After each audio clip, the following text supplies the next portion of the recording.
another recording. This is a very, very short presentation.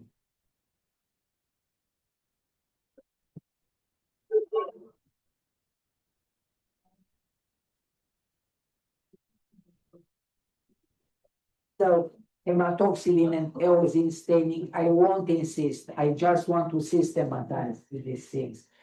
It's shown here. This is the exocrine pancreas. Hematoxylin stains the negatively charged structures. It is a basic dye. It stains the nuclei, the rough endoplasmic reticulum, the polysomes if they are present, and the nucleolus. Eosin is the acidic dye. It binds to positive structures mainly in proteins, and it stains here the zymogen granules, the secretory vesicles. This is a slide that shows you that the specimen stained with hematoxylin and eosin may look differently depending on how the H&E stain was prepared. But in a case like this, well, there is really no blue staining. The darker staining shows the basophilic structures. And here I also remind you that you have to use your imagination to read this histological specimen. And you have to imagine that this is a cell, this is another cell. I won't talk anymore about the Nissl stain. I mentioned already that it binds to the ribosomal RNA that is present in the ribosomes that are produced, actually, the subunits in the nucleolus. It's present in the rough endoplasmic reticulum and the polysomes. This is another stain, a Golgi stain. This is a slide that shows you word from I took from the virtual microscope specimen, these images. This is showing an H&E stain of the liver and a periodic acid Schiff stain of the liver. How different the two specimens look like. Here, the glycogen particles are stained, that are quite large particles, polymers of glucose in the liver. Simple squamous epithelium examples are the endothelium lining the blood vessels. Here it's the parietal layer of the Bowman's capsule. You see that the nuclei are looking almost like a line. The cells are so thin that even the nuclei are flat. This is simple cuboidal epithelium and stratified cuboidal epithelium. This is simple cuboidal in spite of the fact that you see two layers here, but the two layers come from two follicles that are present here. This is also a simple cuboidal epithelium. This is a double epithelium, stratified epithelium. This is now the pseudostratified columnar epithelium, and I mentioned that in this case, all the cells that you see here rest on the basement membrane. This is a simple columnar epithelium from the jejunum. This shows the stratified squamous epithelium, the dry and the wet one. The dry one is keratinized, and the upper cells, they are dead. Remember that all the cells here in these upper layers originate in cells in the basal layer that have undergone division. The transitional epithelium contracted and distended bladder. Key to these images is the fact that in both situations the bladder contains the same number of layers of cells. The cells in a layer are attached via junctional complexes to each other. So they stay in the same layer, but they become stretched and appear fewer in the distended bladder. About the types of secretion. This is a case of from the submandibular gland, where you see entirely serous acini, mucose acini. The mucose cells contain glycoconjugates, carbohydrates that they secrete. They don't stain with HME, and these are mixed acini. And in mixed acini, the serous cells usually form these serous demilunes at the periphery of, and that ends actually the virtual microscope presentation.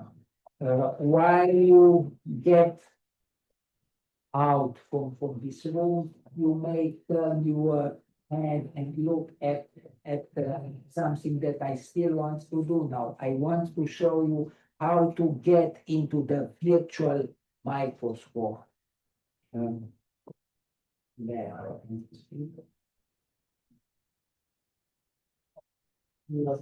Looks like you click on this link.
Okay, finally I'm in here. So this is the site that we need to reach. And the specimen are listed according to their names. And if you want to go to a slide that we look at today, let's look at the pancreas. This is the pancreas. I click on it, and you have it here. And you see, I move it. I move the cursor, and I increase the magnification. This is the entire specimen. If I want to look in this region, I simply click here and it takes me to this region. I increase the magnification, and you recognize that these are the structures, the acini from the exocrine pancreas that I discussed. Bless you. And occasionally, as you see here, you'll see those structures that form the islets of Langerhans. This is an islet of Langerhans, the endocrine pancreas. and this is a blood vessel. And you see that the lining is a simple squamous epithelium, the endothelium. These are the nuclei, but the cell thickness is almost imperceptible. And in this way, if you want to go back and select another slide, you do it like this, and you click on K, and it takes you to the kidney, and this is a slide that we'll discuss a lot when we talk about the kidney. And what you see here is the two parts of the kidney, the cortex and the medulla. This is the medullary pyramid. And if you look in the medulla, you see that there are many tubular structures, and the epithelium, it's in the collecting ducts, is a cuboidal epithelium. But then there are also the thin limbs of the loops of Henle, as descending and ascending limbs, and the vasa recta, which are blood vessels, and they are lined by a squamous epithelium. And you can occasionally detect from, but what you will certainly recognize from what so here I am in the cortex, and this is a region that contains the convoluted tubules, the proximal and distal convoluted tubules, but also the renal corpuscles. And remember that I told you about the Bowman's capsule that is lined, the outer part, the parietal layer, by a simple squamous epithelium. You see the elongated leaf behind the red.